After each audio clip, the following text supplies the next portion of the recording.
April 1st. The one day of the year where you can scream and nobody comes running. The one night where something looks wrong. If a shadow moves at the end of your hallway, if a voice calls your name from a room you locked, your brain has a ready-made exit. It's a joke. Someone's messing with you. Relax. I used to think that was harmless. I know now that something figured that out long before I did. Glass. Behind you. I'm going to tell you what came through my television that night, what came up from the basement. But first, you need to understand what I did when the broadcast told me not to look outside.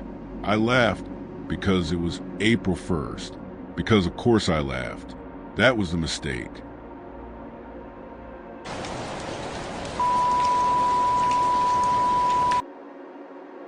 It started at 11:47 p.m. on April 1st. I remember the time because I spent the whole day dodging pranks at work, fake emails, a rubber snake in my desk drawer, and I was exhausted in that hollow, overstimulated way. My guard was completely down. I was sitting on the couch, cold takeout on the table, scrolling through nothing. Outside, a heavy fog had rolled in off the valley, the kind that swallows streetlights whole. Then the TV flickered. Blue screen, white text, typewriter font, stiff old wrong, civil danger, remain indoors. And my first thought, I want to understand this. My first thought was, nice one who set this up, because it was April 1st, because my brain had spent 12 hours in prank mode, because the idea that this could be real didn't even load. I was still smiling when the voice came on. He's been running. Oh, or hiding. This is an emergency broadcast. If you are hearing this, the transition has begun. Do not look outside. Do not open your doors. Do not acknowledge anything you see in the reflection of your mirrors. I actually picked up my phone to text a friend. Someone hacked my TVL mail. April Fools got me good. I didn't send it because his voice cracked on the next line. Cracked in a way that no one rehearses, no one performs.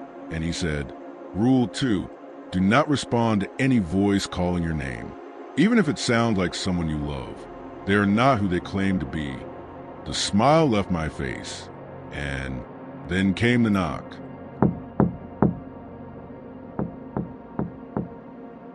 I didn't turn around, and then the voice came from just outside the glass. My mother's voice. My mother, who died 3 years ago.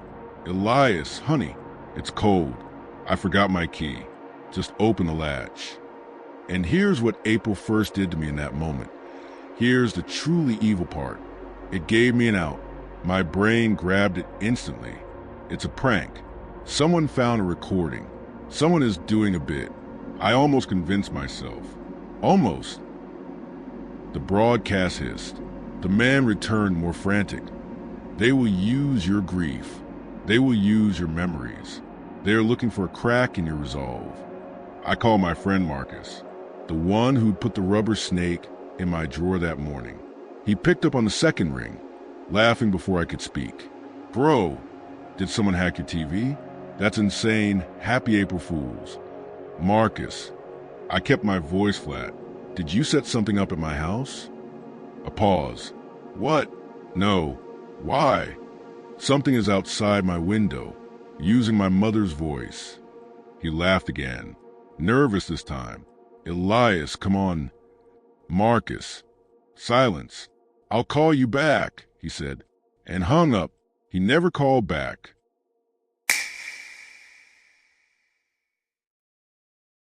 The voice outside changed, and this is where April 1st stopped protecting me entirely, because now it was my voice, my exact voice, my cadence, my hesitation over the letter S, like a recording of me played through something that had almost learned how a mouth works. Elias, that's my house. Why are you in there? I looked at the TV. The broadcast screen was gone. Now it was a live feed, grainy, black and white, from a camera angle at the corner of my own ceiling, looking down at me on the couch.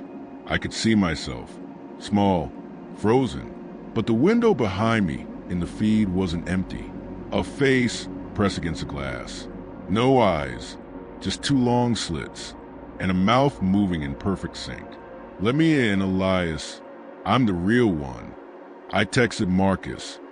This isn't funny anymore. 3 dots appeared, then disappeared. They never came back. Correction to previous instructions. The threat is not outside. The outside is now safe. Go to the window. See the truth. A pull in my chest, like the words were physical. I stood up. I started to turn toward the window, and then I stopped. Something was wrong. The broadcast, the thing I trusted, the thing that felt real even on April 1st, even when my brain was screaming prank, was now telling me to break every rule it had given me. I looked back at the feed on the TV. The couch was empty. I was gone from the shot. But the basement door, the one I keep locked because the hinges are warped, was wide open.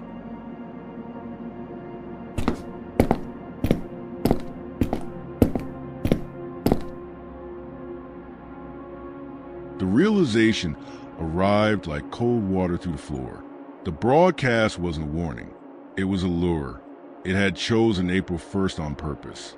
It knew my brain would spend the first 10 minutes dismissing it. It knew the date would make anyone I called for help hesitate, laugh, hang up. It had engineered my isolation, using a single square on the calendar. And while I sat there, following the rules, paralyzed and alone on the one night no one would believe me, something came up from the dark. The footsteps weren't footsteps. They were the sound of wet weight hitting floorboards. Slow, getting closer, the broadcast began to laugh. A loop of a woman screaming, sped up until it sounded ecstatic. You followed the rules. You stayed inside. You were such a good listener. Elias, happy April 1st. The thing outside the window stopped scraping. Now it was slamming its head against the glass, and the chorus of voices screaming through it. "Run! It's not me. I'm trying to break the glass to get you out." I looked against every rule. I turned and I looked at the window. A paramedic, a man in uniform. Behind him, the strobing lights of an ambulance muffled by fog. Not a monster, a rescuer. So why had the broadcast told me not to look? I turned back to the hallway. Ing, the entity. It was standing at the end of the hall. Too tall, neck bent against the ceiling at a right angle, wearing my clothes, my hands hanging at its sides. Where its face should have been a glowing blue screen, scrolling in white typewriter text. Threat neutralized. Consumption in progress. April 1st, no one is coming. It opened its mouth, a wide rectangular void, and the broadcast blasted out of it at full volume. Remain calm. Do not struggle. This is for your protection. I ran. I threw my shoulder into the window. Everything went white. I woke up in the front yard. Sunrise bleeding purple. Fog gone. Paramedic gone. Ambulance gone. Front door standing open. I walked to the curb and looked at my house from the outside. 2 handprints on the broken window. Not on the outside, trying to get in.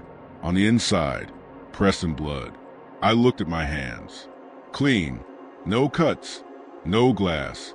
I didn't jump through that window. I'm still sitting on the couch, watching the blue screen, following the rules. The version of me standing on this sidewalk.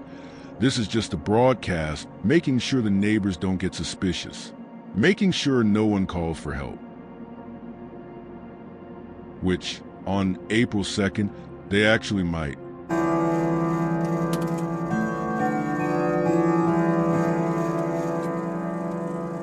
It's been 1 day since I escaped. Every mirror shows a blue screen where my face should be, and the screen has started scrolling again. New instructions. A new name. Yours. Here's what I need you to understand. Whatever you felt just now, that urge to dismiss this, to call it fiction, to laugh it off, that is what it's counting on. It chose April 1st for a reason. Don't look away from the screen. I think I hear someone at your door. T's probably just me, and I have so much more. To tell you. If this found you at the right hour, you're already part of the signal. Subscribe to the Whispering Hour. Turn on notifications. And remember the most important rule. If you hear my voice calling your name from the hallway tonight, do not let me in.